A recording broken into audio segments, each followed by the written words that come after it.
Munugode MLA Komatireddy Rajagopal Reddy chit-chat మరోసారి hot topic అయింది. మంత్రి పదవిపై ఆయనకు ఇంకా ఆశలున్నాయి.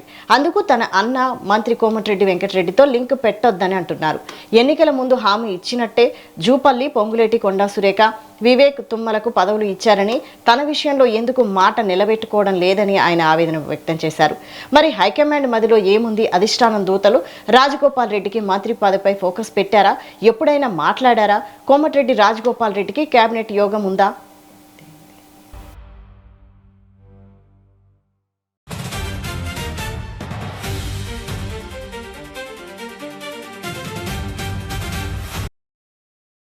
మరిన్ని అప్డేట్స్ బ్యూరో చీఫ్ శేఖర్ అందిస్తారు. శేఖర్, మునుగోడు ఎమ్మెల్యే కోమటిరెడ్డి రాజగోపాల్ రెడ్డి నిన్న గాంధీ భవన్ లో చాలా రోజుల తర్వాత తను గాంధీ భవన్ కు వచ్చారు. గాంధీ భవన్ మెట్లెక్కారు. మొత్తానికి నిన్న కోమటిరెడ్డి రాజగోపాల్ రెడ్డి గాంధీ భవన్ లో కాంగ్రెస్ పార్టీ సీనియర్ నాయకులు జగ్గారెడ్డితో భేటీ అయ్యారు. ఇది క్యాజువల్ భేటీ అంటూనే మీడియాతో చిట్ చాట్ చేస్తూ అనేక అంశాలు మాట్లాడారు. రాహుల్ గాంధీ ప్రధాని కావడమే లక్ష్యం, మా లైన్ మొత్తం ఒకటే. రాహుల్ గాంధీ ప్రధాని కావడం కోసం జగ్గారెడ్డి, నేను వీళ్ళంతా కొంతమంది ఖచ్చితంగా రాహుల్ గాంధీ ప్రధాని కావడమే లక్ష్యంగా పనిచేస్తాము. అదే లైన్ లో నేను కూడా ఉన్నాను. ఖచ్చితంగా జగ్గారెడ్డి రాహుల్ గాంధీ ప్రధాని కావడం అని జగ్గారెడ్డి పదే పదే ఎలా అంటారో టార్గెట్ గా నేను కూడా ఖచ్చితంగా అదే పదే పదే నేను రాహుల్ గాంధీ ప్రధాని కావడమే అంతిమ లక్ష్యంగా పనిచేస్తుంటాను కాంగ్రెస్ పార్టీలో. అయితే నా మంత్రి పదవి విషయానికి వచ్చినట్లయితే అన్నదమ్ముల మధ్య పోటీ, అంటే ఒకే కుటుంబంలో ఇద్దరికి అన్నదమ్ములకు మంత్రి పదవులు ఎట్లా ఉంటాయని పదే పదే అంటున్నారు. అది ఒకే కుటుంబం ఎలా అవుతుంది? కొన్ని సంచలన వ్యాఖ్యలు అనుకోవచ్చు, ఇవి కీలక వ్యాఖ్యలు అనుకోవచ్చు కోమటిరెడ్డి చేసినవి. ఒకే కుటుంబం అంటున్నారు. ఒకే కుటుంబం ఎలా అవుతుంది? కోమటిరెడ్డి వెంకరెడ్డిది సపరేట్ కుటుంబం అయింది, నాది సపరేట్ కుటుంబం అయింది. ఆయనకు పిల్లలు, భార్య సపరేట్ కుటుంబం ఉంది. నాకు పిల్లలు సపరేట్, భార్య సపరేట్ కుటుంబం ఉంది. ఎలా ఒక కుటుంబం అవుతుంది? ఎవరి ఫ్యామిలీ వాళ్ళకే అయినప్పుడు కుటుంబం ఒకటే ఎలా అవుతుంది? ఒక భార్య భర్త ఒకే ఇంట్లో, ఉదాహరణకు హుజూర్ నగర్ కోదాడ ఎమ్మెల్యే వాళ్ళది ఒక కుటుంబం అంటారు. మేము అన్నదమ్ములం మాత్రమే అంటే ఒకే కుటుంబం ఎలా అవుతుంది? ఆయన కుటుంబం ఆయనకయింది, నా కుటుంబం నాకయింది. కోమటిరెడ్డి వెంకరెడ్డికి నాకు ఏం సంబంధం? మంత్రి పదవి విషయంలో నాకు మంత్రి పదవి అంటే ఏఐసిసి మాట ఇచ్చింది. ఇంకా కూడా ఇచ్చిన మాట ప్రకారం వాళ్ళకే వదిలేస్తున్నాను. గత ఎంపీ ఎన్నికల్లో కోమటిరెడ్డి రాజగోపాల్ రెడ్డికి మంత్రి పదవి ఇస్తామని ఏఐసిసి తెలిపింది. కానీ ఇప్పుడు ఏఐసిసినే ఇచ్చిన మాట మాత్రం ఇంకా నిలబెట్టుకోలేదు. చూడాలి మరి ఏం జరుగుతుందో అనేది ఒక మాట అన్నారు. అలానే ఏఐసిసి ఎవరికైతే 5గురికి మాట ఇచ్చిందో, ఇచ్చిన మాట ప్రకారం ఆ 5గురికి మంత్రి పదవులు అప్పజెప్పారు. కొండా సురేఖ కావచ్చు, బీఆర్ఎస్ పార్టీ నుంచి వచ్చిన కొండా సురేఖకు మంత్రి పదవి ఇచ్చారు. తుమ్మల నాగేశ్వరరావుకి ఇచ్చారు. జూపల్లి కృష్ణారావుకి ఇచ్చారు. వివేక్ వెంకటస్వామికి ఇచ్చారు. వీళ్ళందరికీ మంత్రి పదవులు ఇచ్చినప్పుడు నాకు మాత్రం ఏఐసిసి నుండి ఇచ్చిన మాట ప్రకారం మంత్రి పదవి రాలేదు. అయినా కోమటిరెడ్డి రాజగోపాల్ రెడ్డి ఎప్పుడైనా అడుక్కునేవాడు కాదు. పదవుల్ని అడుక్కోవడం ఆయనకి ఇష్టం ఉండదు. పదవుల కోసం ఆయన అడుక్కొని చేతులు చాపి పదవులు కావాలి అని ఏ రోజు అడగడు. నా నైజం కాదు. ఏదైనా ఫైటర్‌ని నేను, కొట్లాడి సాధించుకోవడం నాకు అలవాటు. ఈ పదవులు ఇయ్యండి, ఇది ఇవ్వండి అంటూ నేను అడిగే తత్వం నాది కాదు అంటూ కోమటిరెడ్డి రాజగోపాల్ రెడ్డి కొన్ని కీలక వ్యాఖ్యలు చేశారు.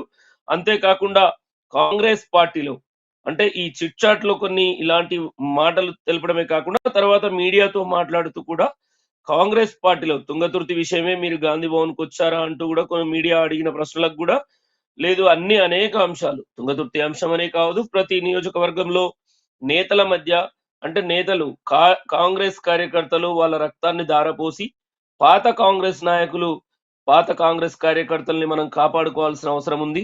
ఎందుకంటే ఇప్పుడు కొత్త పాత వచ్చారు గనక సరే, ఇతర పార్టీల నుంచి వచ్చిన అధికారం వచ్చిందని వచ్చినా కూడా పాత కాంగ్రెస్ కార్యకర్తల్ని ఎట్టి పరిస్థితిలో కాపాడుకోవాలి. 10 ఏండ్ల అధికారం లేకున్నా మనల్ని నమ్ముకునే వాళ్ళు జెండా మోసి ఎమ్మెల్యేలుగా మనల్ని గెలిపించినందుకు కాంగ్రెస్ కార్యకర్తల్ని ఎట్టి పరిస్థితిలో కాపాడుకోవాల్సిన బాధ్యత ప్రతి ఎమ్మెల్యే పైన ఉంది.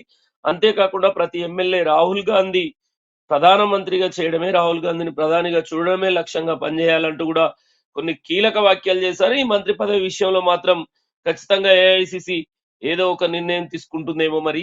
అందరికీ ఇచ్చిన మాట ప్రకారం మంత్రి పదవులు అయితే ఇచ్చింది. నా విషయంలో మాత్రం జరగలేదు అంటూ కూడా కొన్ని కీలక హాట్ కామెంట్స్ చేశారు. అదే సమయంలో కాంగ్రెస్ పార్టీ సీనియర్ నాయకులు ఎల్బీ నగర్ కి సంబంధించిన మదియాష్కి గౌడ్ వాళ్ళందరూ కూడా వచ్చినప్పుడు తెలంగాణ ఉద్యమంలో కూడా కొట్లాడాము.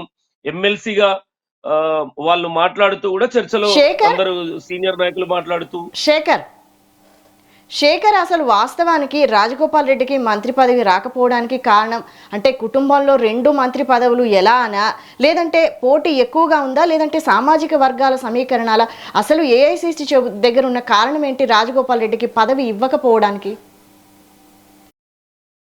ఇది అన్నదమ్ముల ఒకే కుటుంబం అనేది మాత్రం సమస్యే కాదు అంటూ కోమటిరెడ్డి రాజగోపాల్ రెడ్డి నేరుగా అంటున్న పరిస్థితి. కోమటిరెడ్డి వెంకరెడ్డికి నాకేం సంబంధం, ఆయనదొక కుటుంబం నాదొక కుటుంబం, మా పెళ్లిళ్ళు అయిపోయాయి, భార్య పిల్లలు, ఎవరి కుటుంబం ఎవరి ఫ్యామిలీ వాళ్ళకే అయ్యింది, ఆయనకు నాకు ఏం సంబంధము, మంత్రి పదవి విషయంలో ప్రతిదానికి ఒకే కుటుంబం అంటున్నారు. ఒక భార్య భర్త కలిసి ఇద్దరికి మంత్రి పదవులు అన్నప్పుడు ఒక కుటుంబం, కానీ అన్నదమ్ములుగా ఆయన కుటుంబం ఆయనకుంది, నా కుటుంబం నాకున్నప్పుడు, నా పిల్లలు నాకున్నారు, ఆయన పిల్లలు ఆయనకున్నారు, నా కొడుకుకు నాకు, నా భార్యకు నాకు మంత్రి పదవులు అన్నప్పుడు ఒకే కుటుంబం అంటారు తప్ప, ఇప్పుడు కోమటిరెడ్డి వెంకరెడ్డి, కోమటిరెడ్డి రాజగోపాల్ రెడ్డి ఒకే కుటుంబం అని మాట మాటకంటున్నారు. ఇది సరైన పద్ధతి కాదు అనే విధంగా కూడా రాజగోపాల్ రెడ్డి నేరుగా మాట్లాడారు. అంతెందుకు అంటే సరే, ఆ మంత్రి పదవి విషయంలో మీరు అడిగినట్టుగా సామాజిక సమీకరణాలు, పార్టీలో సమీకరణాలు ఎలా ఉంటాయి, ఇతర అంటే మంత్రి పదవుల పొందిక విషయంలో అన్ని కోణాల్లో చూసుకుంటుంది అధిష్టానం. అది ఏఐసిసి కావచ్చు, రాష్ట్ర అధిష్టానం కావచ్చు, అన్ని కోణాలని టచ్ చేస్తూ అన్ని సమీకరణాలు చూసుకొని మంత్రి పదవుల కేటాయింపులు కూడా ఉంటాయి. అది పార్టీ అంతర్గత విషయం, పార్టీ చూసుకుంటుంది. కానీ మంత్రి పదవి విషయం మాత్రం అన్నదమ్ముల మధ్య ఒకే కుటుంబం వల్లనే రాలేకపోతుంది అనే దాన్ని మాత్రం కోమటిరెడ్డి రాజగోపాల్ రెడ్డి మాత్రం తీవ్రంగా ఖండించినట్టు హాట్ కామెంట్స్ చేశారు. వాటిపైనే ఒకే కుటుంబం అని మాత్రం అనకూడదు, అదే ఒకే కుటుంబమే అని అంటూ నాకు మంత్రి పదవికి అడ్డంకిగా మారింది అనుకుంటే మాత్రం ఇది ఎట్టి పరిస్థితుల్లో తప్పవుతుంది అంటూ రాజగోపాల్ రెడ్డి వ్యాఖ్యలు చేశారు.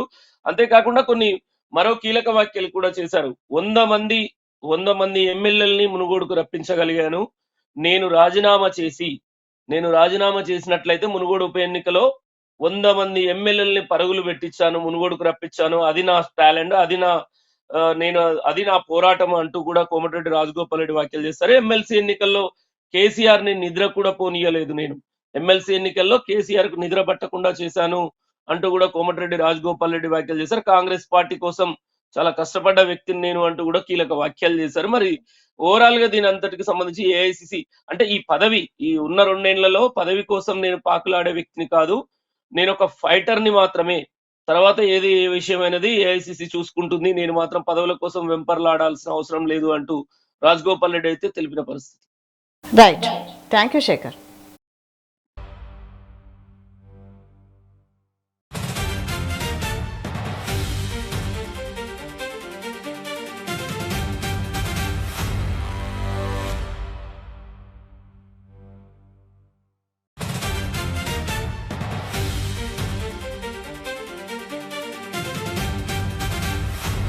నియోజకవర్గాలు ఉన్నాయి, ఎక్కడైతే బలహీనంగా ఉందో కాంగ్రెస్ పార్టీ, కొన్ని నియోజకవర్గాల్లో నాయకత్వ లోపం వల్ల బలహీనం ఉన్న దగ్గర బలమైన నాయకులు కానీ, మంచి నాయకులు కానీ, ప్రజల మధ్య ఉండే కాంగ్రెస్ పార్టీ రాహుల్ గాంధీ గారి నాయకత్వంలో పనిచేస్తామని వస్తే అందరినీ అవమానిస్తాం, తీసుకుంటాం. కానీ వాళ్ళని నెత్తిన పెట్టుకొని మా నిజమైన కాంగ్రెస్ పార్టీ కార్యకర్తలకు అన్యాయం చేయలేదు. అవసరం ఉంది కదా అని చెప్పేసి వాళ్ళని వాడుకొని కేసీఆర్ ఎట్లయితే 12 మంది ఎమ్మెల్యేలు తీసుకుండు మా కాంగ్రెస్ పార్టీ, అక్కడ ఓడిపోయిన ఎమ్మెల్యేలను నిర్లక్ష్యం చేస్తే వాళ్ళు ఇప్పుడు ఎంత అసంతృప్తితోటి రగిలిపోయి ఈ రోజు కాంగ్రెస్ పార్టీలో జాయిన్ అయ్యారు. జూపల్లి కృష్ణారావు కావచ్చు, వేముల వీరేశం కావచ్చు, తుమ్మల నాగేశ్వరరావు కావచ్చు, ఓడిపోయినంత మాత్రాన, బలహీనులైనంత మాత్రాన అవమానించడము ఈ కాంగ్రెస్ పార్టీలో ఉండదు.